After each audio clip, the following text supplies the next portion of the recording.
Hello students, বাইরে নির্মাণে তোমাদের প্রত্যেক অভিনন্দন জানাই। West Bengal school service commission বা WBSSC SLST PG level biological সায়েন্সে তোমরা যারা প্রিপারেশন নিচ্ছ, ফিজিওলজির বিভিন্ন অংশ আমি তোমাদের সঙ্গে আলোচনা করছিলাম। অলরেডি কার্ডিওলজির বেশ কয়েকটা ক্লাস আমি আলোচনা করেছি, বিভিন্ন টপিকস নিয়ে আমি আলোচনা করেছি এবং আজকে আমরা আলোচনা করব সেরিব্রাল সার্কুলেশন এবং তার সঙ্গে সঙ্গে করোনারি সার্কুলেশন এবং সেরিব্রাল সার্কুলেশনের বেশ কয়েকটি ইম্পর্টেন্ট MCQ নিয়েও আলোচনা করব।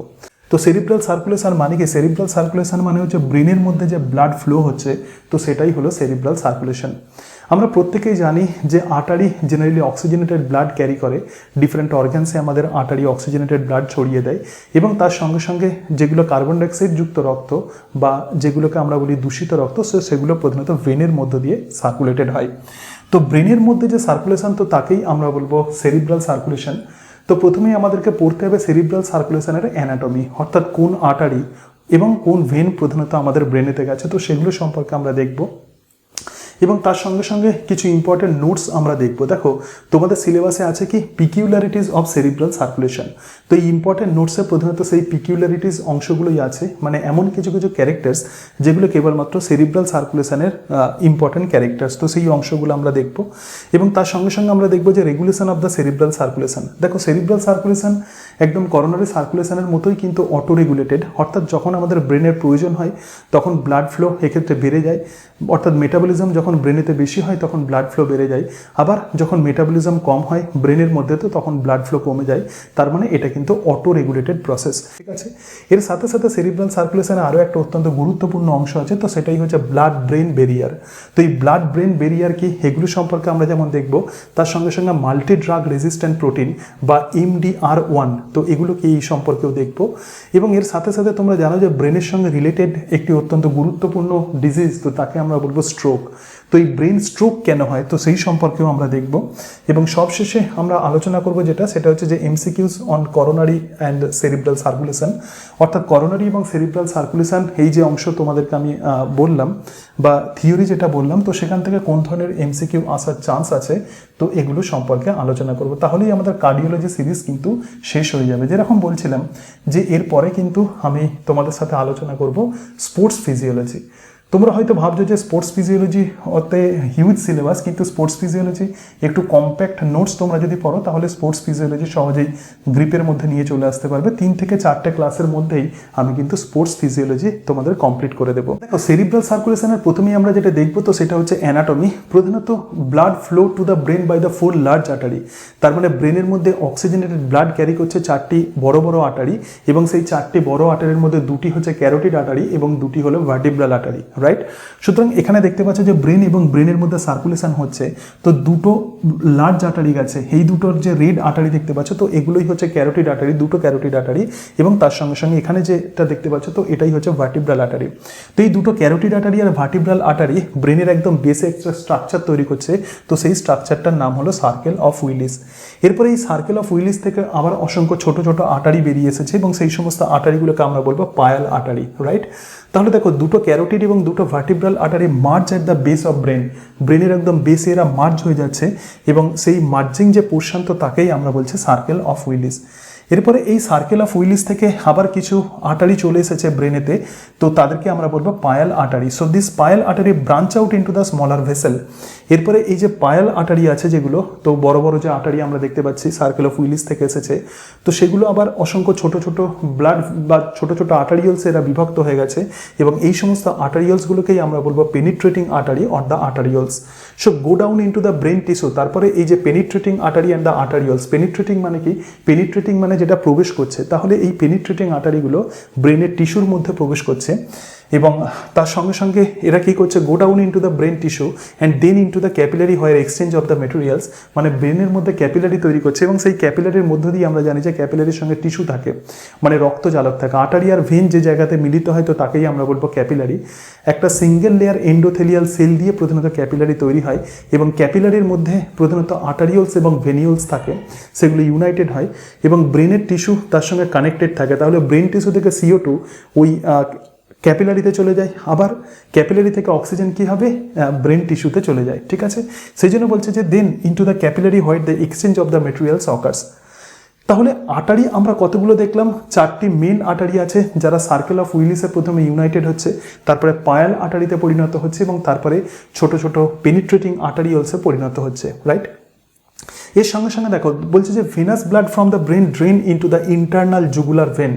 তার মানে ব্রেনের মধ্যে যে কার্বন ডাইঅক্সাইড যুক্ত রক্ত যেগুলো তৈরি হচ্ছে, তো সেই সমস্তগুলো আবার যে ভেনেতে আসছে বা যে শিরার মধ্য দিয়ে সেগুলো প্রধানত ট্রান্সপোর্টেড হচ্ছে, তো তাকেই আমরা বলবো ইন্টারনাল জুগুলার ভেন, রাইট? সুতরাং আটারি আমরা দেখলাম 4 রকমের এবং মেন যে ভেন যেটা ব্রেনের সঙ্গে কানেক্টেড আছে, তো তাকেই আমরা বলবো ইন্টারনাল জুগুলার ভেন। এই আটারি এবং ভেনের নামগুলো মনে রাখবে, অনেক সময় পরীক্ষাতে কোয়েশ্চেন্স দেয় যে এগুলোকে আমরা প্রধানত কোথায় দেখতে পাই। ইম্পর্টেন্ট নোটস দেখে নেব, মানে এটাই কিন্তু প্রকৃতপক্ষে পিকিউলারিটিস অফ সেরিব্রাল সার্কুলেশন। দেখো cerebral circulation is 14% of the cardiac output, মানে হার্ট যখন কন্ট্রাক্টেড হচ্ছে তার ফলে ব্লাড ভেন্ট্রিকেলের কন্ট্রাকশন হচ্ছে এবং তার ফলে ব্লাড সমগ্র দেহতে ছড়িয়ে পড়ছে, তো একেই আমরা জেনারেলি বলবো কার্ডিয়াক আউটপুট। তো কার্ডিয়াক আউটপুটের অন্তত 14% কিন্তু আমাদের ব্রেনেতে যায়। তার মানে প্রতি মিনিটে 750 মিলিলিটার ব্লাড কিন্তু ব্রেনেতে সার্কুলেটেড হয়, যদিও ব্রেনের ওয়েট মাত্র 2% অফ আওয়ার বডি ওয়েট। তো blood flow in the grey matter is greater than white matter. তো গ্রে ম্যাটারের মধ্যে ব্লাড ফ্লো প্রধানত ব্রেনেতে বেশি হয়। দেখো গ্রে ম্যাটার প্রধানত কি, ব্রেনের মধ্যে যে নিউরনগুলো থাকে, তো সেই নিউরনের সেল বডি প্রধানত গ্রে ম্যাটার তৈরি করে। তো গ্রে ম্যাটারের মধ্যেই প্রধানত ব্লাড ফ্লো বেশি হয় দ্যান হোয়াইট ম্যাটার। এবং estimated by KT method which uses the inhalation of nitrous oxide, অর্থাৎ ব্রেনের মধ্যে কতটা পরিমাণে সার্কুলেশন হচ্ছে সেটা যে প্রসেসে নির্ণয় করা হয়, তো তাকেই আমরা বলবো কেটি মেথড। এবং এই কেটি মেথডে নাইট্রিক অক্সাইডকে ইনহেল করানো হয়। তো এটা একটা টেকনিক প্রধানত, এটাও অনেক সময় পরীক্ষাতে কোয়েশ্চেন্স দিতে পারে যে কেটি মেথড প্রধানত কি কাজে ব্যবহার করা হয়। এরপরে oxygen consumption by the brain is 46 millilitre per minute which is 20% of the total body oxygen consumption during rest. Brain is 46 millilitre per minute, মানে প্রতি মিনিটে ব্রেন কিন্তু 46 মিলিলিটার অক্সিজেন কনজামশন করছে। তো এই অ্যামাউন্টটা কি? এই অ্যামাউন্ট হচ্ছে which is 20% of the total body oxygen consumption during rest, right? তাহলে ব্রেনেতে কিন্তু প্রচুর পরিমাণে অক্সিজেনও কিন্তু লাগছে, প্রতি মিনিটে 46 মিলিলিটার অক্সিজেন লাগছে। Occlusion of the blood supply for 10 second cause the unconsciousness. তাহলে দেখো ব্রেনেতে যদি অন্তত 10 সেকেন্ড যদি কোনোভাবে ব্লাড ফ্লো যদি কোনোভাবে ব্যাহত হয়, তাহলে কিন্তু আমরা অচেতন হয়ে পড়বো, কারণ তার ফলে কিন্তু এই অক্সিজেনটা আর ব্রেনেতে পৌঁছতে পারে না। এবং brain is highly sensitive two hypoxia. Hypoxia মানে কি, যখন অক্সিজেনের পরিমাণ যে প্রধানত টিস্যুতে যখন কমে যায়, তো সেই কন্ডিশনকেই আমরা বলবো হাইপোক্সিয়া। হাইপোক্সিয়ার ডিফারেন্ট টাইপস আছে। তো ব্রেন কিন্তু হাইপোক্সিয়া হলে ব্রেন কিন্তু সহজেই এফেক্টেড হয়। সেই জন্য যখন আমরা হাই অল্টিটিউডে যাই, তো সেই সময় কিন্তু আমাদের ব্রেন কিন্তু দারুণভাবে এফেক্টেড হয়, কারণ সেখানে অক্সিজেনের পরিমাণ অনেক কম থাকে। এবং glucose is major energy source of the brain. তো সুতরাং ব্রেনের যে এনার্জি সোর্স তার অন্তত 80% কিন্তু গ্লুকোজ প্রোভাইড করে এবং remaining 20% come from the ketone body. তাহলে ব্রেনেতে যদি 100% এনার্জি লাগে, তার অন্তত 80% কিন্তু আমরা গ্লুকোজ থেকে পাই। তো এইগুলো সেরিব্রাল সার্কুলেশনে কিছু ইম্পর্টেন্ট পয়েন্টস, সেগুলো তোমাদের নোট করতে হবে। এরপরেই আমরা যেটা দেখবো সেটা হচ্ছে regulation of the cerebral circulation, অর্থাৎ সেরিব্রাল সার্কুলেশন কিভাবে রেগুলেটেড হয়, কখন এই সেরিব্রাল সার্কুলেশন ব্রেনের মধ্যে বাড়ে, আবার কখন কমে, সেই বিষয়গুলো আমরা দেখবো। তো প্রথম যে পয়েন্ট আছে, তো সেটা হচ্ছে হাইপার কার্বিয়া। হাইপার কার্বিয়া মানে কি, যদি আর্টারির মধ্যে CO2 এর পরিমাণ বেড়ে যায়, তাহলে সেরিব্রাল সার্কুলেশন বেড়ে যায়, রাইট? তো একেই আমরা বলবো হাইপার কার্বিয়া। হাইপার মানে হচ্ছে বেশি, আর কার্বিয়া মানে হচ্ছে কার্বন ডাইঅক্সাইড। সুতরাং আর্টারির মধ্যে CO2 এর পরিমাণ যদি বেড়ে যায়, তাহলে সেরিব্রাল সার্কুলেশন বেড়ে যায়। Hyperthermia, this is very very important. Reduction of the body temperature by 1 degree centigrade decrease cerebral circulation by 7%। তার মানে যদি আমাদের বডি টেম্পারেচার 1 ডিগ্রি সেন্টিগ্রেড যদি কমে, তাহলে সেরিব্রাল সার্কুলেশন কত পার্সেন্ট কমবে? 7% কমবে, right? So body temperature is also very important factor in cerebral circulation. So this is useful in neurosurgery to prevent the blood loss. এরপরে দেখো cerebrospinal fluid এর pressure, any increase always decrease the cerebral circulation। অর্থাৎ যদি কোনোভাবে cerebrospinal fluid এর pressure যদি বেড়ে যায়, তাহলে কিন্তু cerebral circulation কমে যাবে, অর্থাৎ ব্রেনের মধ্যে এই যে ব্লাড ফ্লো হচ্ছে, তো সেটা কিন্তু কমবে। এর সাথে সাথে দেখো আরও একটি ফ্যাক্টর যেটা cerebral circulationকে প্রভাবিত করে, তো সেটি হচ্ছে H+ কনসেন্ট্রেশন। তো H+ কনসেন্ট্রেশন বাড়া মানে কি? বাড়া মানে হচ্ছে pH এর পরিমাণ কমা। So this increase cause the decrease of the neuronal activity. যদি কোনোভাবে H+ আয়নের কনসেন্ট্রেশন যদি কোনোভাবে বেড়ে যায়, তাহলে আমাদের নিউরোনাল অ্যাক্টিভিটি কমবে। সুতরাং এই নিউরোনাল অ্যাক্টিভিটির পরিমাণ বাড়াতে গেলে কি করতে হবে? এই নিউরোনাল অ্যাক্টিভিটির পরিমাণ বাড়াতে গেলে আমাদেরকে ব্রেনেতে সেরিব্রাল সার্কুলেশনের পরিমাণ বাড়াতে হবে, ঠিক আছে। নিউরোনাল অ্যাক্টিভিটি কমে যাচ্ছে মানে তাকে আরো বেশি করে নিউট্রিয়েন্টস দিতে হবে, এবং সেই কারণের জন্য যদি কোনোভাবে H+ আয়নের পরিমাণ যদি বেড়ে যায় ব্লাডেতে, তাহলে সেরিব্রাল সার্কুলেশনের পরিমাণও কিন্তু বেড়ে যাবে, ঠিক আছে।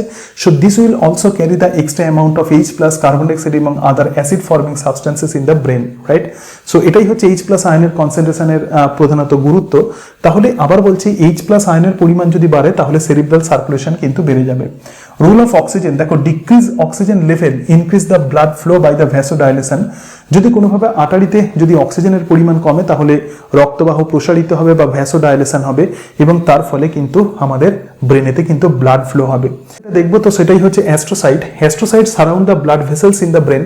তার মানে ব্রেনের মধ্যে যে সমস্ত ব্লাড ভেসেলস আছে সেই সমস্ত ব্লাড ভেসেলসকে অ্যাস্ট্রোসাইট কভার করে রাখে। অ্যাস্ট্রোসাইটের যে বিভিন্ন প্রসেস আছে, অ্যাস্ট্রোসাইট জেনারেলি আমরা জানি যে এগুলো নিউরোগ্লিয়াল সেল, তো সেগুলো ব্লাড ভেসেলসকে কভার করে রাখে। So increase intracellular calcium concentration in the astrocyte.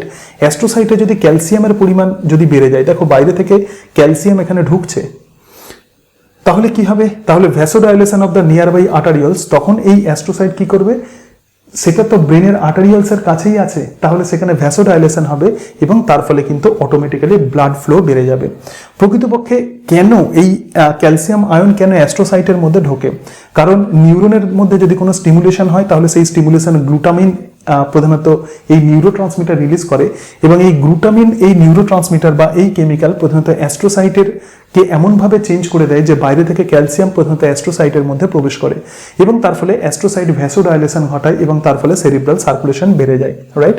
তো এগুলোই হচ্ছে প্রধানত সেরিব্রাল সার্কুলেশনের ফ্যাক্টর। এর সঙ্গে সঙ্গে আরো একটা অংশ দেখবো, তো সেটি হচ্ছে blood brain barrier. This is also very important. So this blood brain barrier formed by tight junction between the capillary endothelium and the astrocyte foot process. যেটা বলছিলাম যে ব্রেনের মধ্যে যে সমস্ত আর্টারি বা যে সমস্ত ব্লাড ভেসেলস গুলো আছে, তো সেই ব্লাড ভেসেলস এর সঙ্গে কিন্তু কানেক্টেড থাকে এই অ্যাস্ট্রোসাইটের বিভিন্ন প্রসেস। তো ক্যাপিলারি এন্ডোথেলিয়াম এবং তার সঙ্গে সঙ্গে অ্যাস্ট্রোসাইটের ফুড প্রসেস প্রধানত একটা টাইট জাংশন তৈরি করে, এবং এই টাইট জাংশনকেই আমরা বলবো blood brain barrier. Proteins and the large molecules can not enter the brain due to this blood brain barrier. যেহেতু এরকম বিবিবি থাকে বা ব্লাড ব্রেন ব্যারিয়ার থাকে, তো সেই কারণের জন্য প্রোটিনস এবং বড় বড় মলিকুলস গুলো কিন্তু ব্রেনের এই ব্লাড ব্রেন ব্যারিয়ারকে ক্রস করতে পারে না। So substances cross the blood brain barrier, তাহলে সমস্ত সাবস্টেন্স কিন্তু যে ব্লাড ব্রেন ব্যারিয়ার ক্রস করে ব্রেনের মধ্যে ঢুকবে সেরকম কিন্তু নয়। কিছু কিছু সাবস্টেন্স আছে যেগুলো কিন্তু ব্লাড ব্রেন ব্যারিয়ারকে ক্রস করতে পারে। দেখো, ওয়াটার অ্যাকুয়াপোরিন 4 এর মধ্য দিয়ে প্রধানত ব্রেন সেলের মধ্যে প্রবেশ করে। গ্লুকোজ এর যে ট্রান্সপোর্টার প্রোটিন আছে, তো সেটাই হচ্ছে গ্লুট1।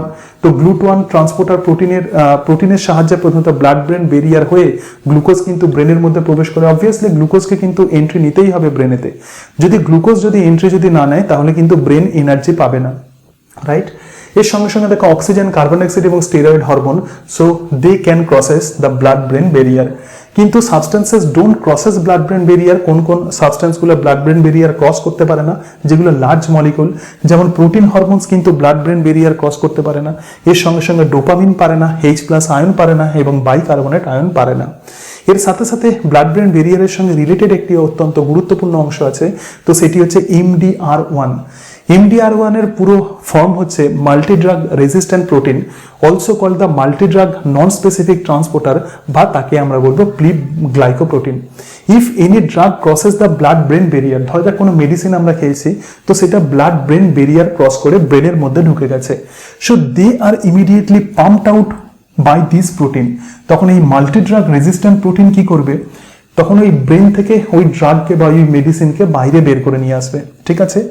তাহলে আমরা তো কোনো রকম মেডিসিন খেলে, তাহলে তো সেই মেডিসিন মানে ব্রেনের যদি কোনো প্রবলেম হয়, আমরা যদি কোনো মেডিসিন খাই, তাহলে ব্লাড ব্রেন ব্যারিয়ার ক্রস করে সেই মেডিসিন যদি ব্রেনের মধ্যে ঢুকেও যায়, তো এক্ষেত্রে মাল্টি ড্রাগ রেজিস্ট্যান্ট প্রোটিন কি করছে? ওই ড্রাগকে আবার বাইরে বের করে নিয়ে চলে আসছে। তাহলে ওষুধ খাওয়ার কি মানে রইল? সুতরাং এই মাল্টি ড্রাগ রেজিস্ট্যান্ট প্রোটিনকে স্পেশাল কন্ডিশনে প্রধানত ইনহিবিট করে দেওয়া হয়। সো ড্রাগ ভেরাপামিল মানে calcium channel blocker and the cyclosporin inhibit the function of the MDR1 by blocking it।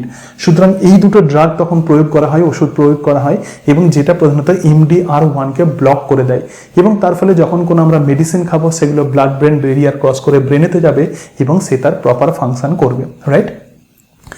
সাথে সাথে আমরা যেটা দেখবো সেটা হচ্ছে যে এই সেরিব্রাল সার্কুলেশনে যদি কোনো প্রবলেম হয় তখন যে ডিজিজ হয় তো সেটাই হচ্ছে স্ট্রোক। আমরা প্রত্যেকে জানি যে বিভিন্ন মানুষের প্রথমত স্ট্রোক হয়। দেখো 10% blockage in the arterial cause the serious disturbance of the brain, so this is called as the stroke. মানে ব্রেনের মধ্যে যে আর্টারিয়ালস যেগুলো আছে, যেগুলো বলছিলাম যে 4টে আর্টারি আছে, তারপরে তারা সার্কেল অফ উইলিসে যুক্ত হয়, তারপরে সেই সার্কেল অফ উইলিস থেকে বিভিন্ন ব্রাঞ্চ তৈরি হয়, তো যেগুলোকে আমরা বলবো আর্টারিয়াল, যেগুলো প্রথমত ব্রেন টিস্যুতে ঢুকেছে। তো সেই আর্টারিয়ালসগুলোর মধ্যে যদি কোনোভাবে ব্লকেজ হয় তাহলে কি হবে, ব্রেনের মধ্যে আর ব্লাড সার্কুলেশন হবে না, এবং তার ফলে আমাদের যে ঘটনাটা ঘটবে আমাদের লাইফে তো সেটাই হলো stroke. Arteriosclerotic plaque in the feeder artery of the brain, মানে যে সমস্ত আর্টারিগুলো ব্রেন টিস্যুতে প্রথমত ব্লাড নিয়ে যায় তো তাদেরকেই আমরা বলছি ফিডার আর্টারি। তো তার মধ্যে যদি কোনো স্ক্লেরোটিক যদি প্লাগ তৈরি হয়, কোনো জমাট বাঁধা কোনো অংশ যদি তৈরি হয় তাহলে কি হবে, this plug activate the clotting in the brain, তাহলে ব্রেনের মধ্যে যে ব্লাড আছে তো সেই ব্লাডের ক্লট হয়ে যাবে এবং block the flow of the blood in the artery, এবং তার ফলে ব্লাড যেহেতু ক্লট হয়ে গেছে ব্লাড ভেসেলসের মধ্যে বা ব্রেন আর্টারিতে যে সাপ্লাই করছে যে সমস্ত আর্টারিগুলো, তো সেগুলো যেহেতু ব্লক হয়ে যায় তার ফলে acute loss of the brain function in the localised area. যে সমস্ত জায়গাতে প্রধানত এই আর্টারিগুলো প্রধানত ব্লাড নিয়ে যায় তো সেই সমস্ত জায়গাগুলো আর প্রপার কাজ করতে পারে না এবং তার ফলে আমাদের স্ট্রোক হয়। এবার দেখো যদি কোনোভাবে মিডল সেরিব্রাল আর্টারি যদি কোনোভাবে ব্লক হয়ে যায় তাহলে কি হবে, তাহলে left side of the brain এক্ষেত্রে অ্যাফেক্টেড হবে। অনেক সময় এরকম হয় যে স্ট্রোক হলে আমাদের লেফট সাইড মানে হাত আমরা নাড়তে পারছি না, তারপরে বাঁদিকের কোনো অংশটা প্যারালাইজড হয়ে যায়। তো এর কারণটাই হচ্ছে এটা যে লেফট সেই মিডল সেরিব্রাল আর্টারি যদি কোনোভাবে ব্লক হয়ে যায় তাহলে left side of the brain এক্ষেত্রে অ্যাফেক্টেড হবে এবং পার্সন টোটালি ডিমেন্টেড, মানে পার্সন টোটালি একদম অচেতন হয়ে পড়বে, loss of function of the warning speech area, এবং তার ফলে কিন্তু আমরা কথা বলার ক্ষমতাও হারিয়ে ফেলবো। ঠিক আছে, present in the left cerebral hemisphere, unable to speak word because of the loss of the broca's motor area for word formation। আমরা জানি যে আমরা এই যে জিভ দিয়ে কথা বলছি, আমাদের ব্রেনের ব্রোকাস মোটর এরিয়া প্রধানত মাসেলসকে, জিভের সঙ্গে যে মাসেলসগুলো থাকে তো সেই বা জিভের এই যে আমি কথা বলছি তো সেগুলো প্রধানত যে মাসেলসের সাহায্যে আমি কথা বলছি তো সেটা যদি কোনোভাবে ফাংশন করতে না পারে, মানে মোটর এরিয়া যদি ফাংশন যদি করতে না পারে, ব্রেনের মোটর এরিয়া যদি ফাংশন যদি করতে না পারে তাহলে সেই সমস্ত মাসেলসগুলো ফাংশন করতে পারবে না এবং তার ফলে আমরা কথা বলার ক্ষমতা হারিয়ে ফেলবো। সুতরাং মিডল সেরিব্রাল আর্টারি যদি ব্লক হয় তাহলে এই সিচুয়েশন হবে। আর পোস্টেরিয়র সেরিব্রাল আর্টারি যদি কোনোভাবে ব্লক হয় so damage the occipital lobe, তাহলে আমাদের অক্সিপিটাল লোব ব্রেনের সেই অংশ ড্যামেজড হয়ে যাবে যেটা আমাদের দেখতে সাহায্য করে। এবং মিড ব্রেন আর্টারি যদি কোনোভাবে ব্লক হয়ে যায় তাহলে মোস্ট ডিভাস্টেটিং স্ট্রোক, এটা কিন্তু সব থেকে মারাত্মক স্ট্রোক, এক্ষেত্রে রোগীর বাঁচার আশা প্রায় থাকে না। So block the nerve conduction between the brain and the spinal cord, brain এবং স্পাইনাল কর্ডের মধ্যে কিন্তু নার্ভ কন্ডাকশন বন্ধ হয়ে যাবে। তো এই অংশগুলোই প্রধানত তোমাদের সেরিব্রাল সার্কুলেশনে পড়তে হবে। সুতরাং সেরিব্রাল সার্কুলেশনে আমি অ্যানাটমি সম্পর্কে আলোচনা করলাম, অর্থাৎ কোন আর্টারি এবং কোন ভেন প্রধানত ব্রেনের সঙ্গে গেছে, তার সঙ্গে সঙ্গে কিছু পিকিউলারিটিস আলোচনা করলাম, সেরিব্রাল সার্কুলেশনকে কোন কোন ফ্যাক্টর প্রভাবিত করে তো সেগুলো সম্পর্কে আলোচনা করলাম এবং কিছু প্রবলেম নিয়ে আলোচনা করলাম। আশা করি এগুলোই কিন্তু সাফিসিয়েন্ট, তোমাদের যে সিলেবাস আছে এগুলোই সাফিসিয়েন্ট। এরপরে আমরা দেখবো যে কিছু এমসিকিউস, আগের দিন আমি করোনারি সার্কুলেশন সম্পর্কে আলোচনা করেছি, তো আজকে আমরা সেরিব্রাল সার্কুলেশন আলোচনা করলাম। তো করোনারি সার্কুলেশনে কিন্তু আমি কোনো এমসিকিউ আলোচনা করিনি, সুতরাং আজকে আমরা দেখছি যে করোনারি এবং সেরিব্রাল সার্কুলেশনে কোন ধরনের কোয়েশ্চেন্স ইম্পর্টেন্ট হতে পারে। Which vein drain the deoxygenated blood from the brain, অর্থাৎ কোন ভেন, কোন শিরা প্রধানত ব্রেন থেকে কার্বন ডাইঅক্সাইড যুক্ত রক্ত ড্রেন করে। অপশন এ বলছে জুগুলার ভেন, অপশন বি হচ্ছে coronary sinus, option C external vein এবং অপশন ডি হচ্ছে ইন্টারনাল ক্যারোটিড। তো এক্ষেত্রে অবভিয়াসলি কারেক্ট অপশন হবে জুগুলার ভেন। জুগুলার ভেন কিন্তু ব্রেনের সঙ্গে কানেক্টেড থাকে। Most devastating stroke occurs due to the blockage of which cerebral artery, কোন সেরিব্রাল আর্টারির ব্লকেজের ফলে সব থেকে মারাত্মক ধরনের স্ট্রোক হয়। Option A middle cerebral artery, option B posterior cerebral artery, option C mid brain cerebral artery এবং অপশন ডি অল। তো এক্ষেত্রে কারেক্ট যে অপশন হবে mid brain cerebral artery. Which vein drain the blood to all chambers of heart, মানে কোন when প্রধানত ব্রেনের সমস্ত চেম্বার অফ হার্টে রক্ত নিয়ে যায়। Option A coronary sinus, option B coronary vein, option C thebesian vein, option D none. তো এক্ষেত্রে কারেক্ট যে অপশন হবে তো সেটি হচ্ছে থিবাসিয়াস ভেন। ঠিক আছে, এবং তার সঙ্গে সঙ্গে দেখো আর একটা অংশ দেখি, which statement is true, right coronary artery is dominant in 90% man. আগের দিন বলেছিলাম যে দুই ধরনের আর্টারি আছে, একটা রাইট আর লেফট করোনারি আর্টারি, মানে হার্টের মধ্যে যে ব্লাড নিয়ে যাচ্ছে। সুতরাং রাইট করোনারি আর্টারি হচ্ছে 90% ম্যানের ক্ষেত্রে ডমিনেন্ট। এছাড়া আরো কিছু অপশন আছে সেগুলো আমি আর পড়ছি না। তো তারপর দেখো which of the following is vasodilator, এর মধ্যে করোনারি সার্কুলেশনে কোনগুলো ভ্যাসোডাইলেটর হিসাবে কাজ করে। অপশন এ বলছে bradykinin, option B prostaglandin, option C none nitric oxide এবং অপশন ডি হচ্ছে অল। তো ক্ষেত্রে কারেক্ট অপশন হবে অল। এবং কোয়েশ্চেন নাম্বার 6 দেখি, circle of the Willis plays important role in. তো সার্কেল অফ উইলিস প্রথমত কোথায় থাকে, দেখো অপশন এ বলছে portal circulation, option B cerebral circulation, coronary circulation, pulmonary circulation. Correct option হবে obviously cerebral circulation. Question number 7 চলে আসি, which is true regarding the blood brain barrier. তো ব্লাড ব্রেন ব্যারিয়ারের ক্ষেত্রে কোন স্টেটমেন্টটা ট্রু। অপশন এ বলছে important component is astrocyte, এর মধ্যে important component কিন্তু অ্যাস্ট্রোসাইট থাকে। MDR1 remove the drug from the brain. Option C steroid hormone can cross the blood brain barrier, all are true, সুতরাং সব কিছুই কিন্তু ট্রু হবে। Next, pick up the wrong statement, both coronary and the cerebral circulation autoregulated. Obviously তো দুটোই কিন্তু auto regulation করে, মানে প্রয়োজন মতো তাদের মধ্যে সার্কুলেশন হয়। কোশ্চেন মানে যেটা অপশন বি বলছে sympathetic stimulation only constrict the coronary artery. Option C বলছে hypercarbia increase the cerebral circulation, এবং option D coronary circulation is 5% of the cardiac output. এক্ষেত্রে সমস্ত স্টেটমেন্ট কারেক্ট, কেবলমাত্র রং যেটা, তো সেটা হচ্ছে বি স্টেটমেন্ট, তো এটা হচ্ছে রং। তো এই হচ্ছে ইম্পর্টেন্ট কিছু এমসিকিউ তোমাদের সাথে আলোচনা করলাম, এই টাইপের কোয়েশ্চেন্স জেনারেলি দিতে পারে। তাহলে কার্ডিওলজি পোর্শন কিন্তু আমাদের কমপ্লিট হলো। তোমরা অনেকেই আমাকে রিকোয়েস্ট করেছো স্পোর্টস ফিজিওলজি নিয়ে আলোচনা করতে, এরপরে আমি স্পোর্টস ফিজিওলজি শুরু করব। এমসিকিউগুলো একটু দ্রুততার সঙ্গে বললাম, কারণ এখন তোমাদের ভিডিও দেখার অতটা সময় নেই, তো সেই কারণে যেন যেটুকু প্রয়োজন তো সেটুকু তোমাদের সঙ্গে আলোচনা করলাম। আশা করি এই ক্লাসগুলো তোমাদের অনেকটাই হেল্পফুল হবে। আজকে তাহলে এই পর্যন্তই, সকলে ভালো থেকো, thank you and that's it.